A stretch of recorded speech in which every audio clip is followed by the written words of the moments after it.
Andorra és un país independent. Els fa viatges... La superfície d'Andorra... Relaciona amb una part del nom de l'intercanvi.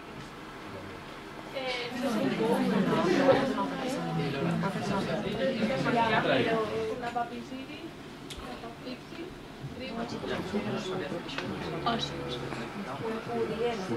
que tenim una web.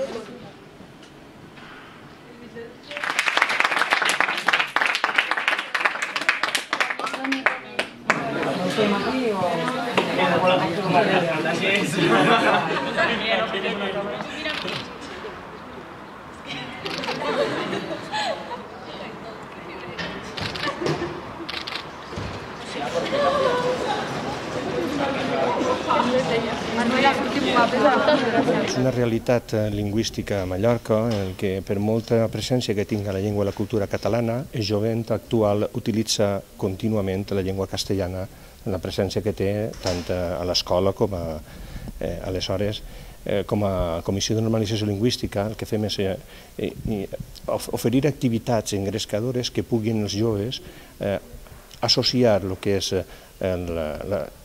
l'oci, el divertir-se, a la llengua i la cultura catalana. Només amb aquest matí que hem compartit junts jo m'he adonat que la realitat és molt diferent. Els nostres alumnes utilitzen el català gairebé sempre, hi ha algunes excepcions. En canvi, els seus alumnes no tant, i de fet sí que és veritat que se'ls ha de forçar una miqueta perquè s'hi llencin.